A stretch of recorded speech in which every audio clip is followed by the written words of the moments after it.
देश का मुसलमान अगर अपनी समस्याओं को मिटाना चाहता है तो एक फ़िरके में आ जाओ। और एक फ़िरका किसे आएगा और एक फ़िरका किसे बनेगा? देश भर में जहाँ भी मस्जिद मदरसे हैं तो आलिम को भरपूर तनख्वाह दो आप।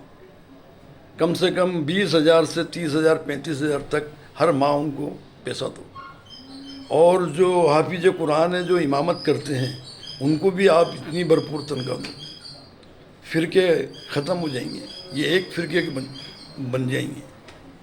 और मस्जिद कमेटी, मदरसा कमेटी हर 5 साल में बदलती रहना चाहिए। और जो नमाजी मोतबर, नमाजी समझदार, उनकी देख रेख में कमेटियाँ चलती रहें। क्योंकि जो सही तरीके से जो कमेटी पे काबिज होकर चल रहे हैं, ठेकेदार बन चुके हैं, वो किसी की भी नहीं सुनते हैं, अपनी ठेकेदारी लगाते हैं। बल्कि यहाँ तक कि कभी, क्योंकि जबकि मुसलमान का मजहब इस्लाम को, मुसलमान को ये हिदायत मिली गई है कि हर लहजे में लायकी रखे, मोहब्बत रखे, अपनापन रखे। और कोई की बात समझ में नहीं भी आ रही तो उसको अपनी लायकी से समझाया जाए। मगर जो ठेकेदार बन जाते हैं वो लायकी ख़त्म कर देते हैं, मोहब्बत, अपनापन ख़त्म कर देते हैं। और वो ये समझते हैं कि ये कार्य खैर हमारी बदौलत चल रहा है। वो ये नहीं समझते हैं कि अल्लाह ताला ने आपको इस काबिल समझा है तो आप इस कार्य खैर का अंजाम दे रहे हो। जिस रोज़ मस्जिद मदरसा का कार्य करने वाला शख्स जब ये समझ लेगा कि अल्लाह ने ये मुझे जिम्मेदारी दी है, तो कभी वो तकब्बुर नहीं करेगा, घमंड नहीं करेगा और लायकी मोहब्बत से ही पेश आएगा। जबकि तकब्बुर नाम की चीज़ अल्लाह ताला ने दुनिया में उतारी नहीं।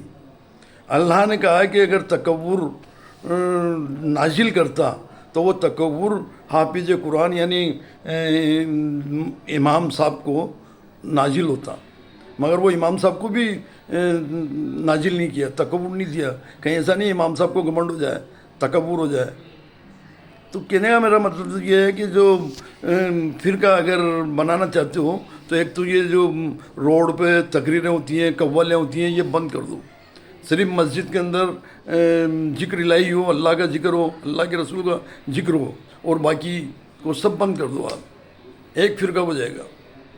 और रोड पे ना कव्वाली हो, ना तकरीर हो, सब अपने दायरे में अपने इज्जत से, अपने अदब एहतराम से की जाए।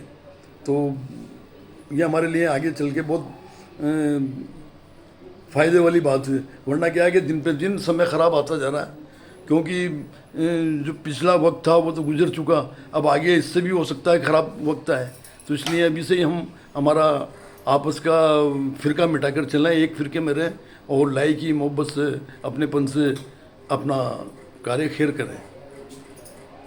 बाकी अगर कहीं कोई मज़ार पे, दरगाह पे कव्वाली भी होती है तो उसको न्याज फायदा तक ही रखें। क्योंकि जो कव्वाली का, तकरीरों का जो पैसा है वो आप अच्छे कामों में लगाएं। आलिम को अच्छी तनख्वाह दें, हाफिज कुरान को अच्छी तनख्वाह दें। जब उनको खुद को अपना वक्त के अनुसार, महंगाई के दौर के हिसाब से जब उनको भरपूर पैसा मिलेगा तो वो कभी किसी को बांटने का काम नहीं करेंगे। मेरे दोस्तों, इस पर गौर फरमाएं। धन्यवाद।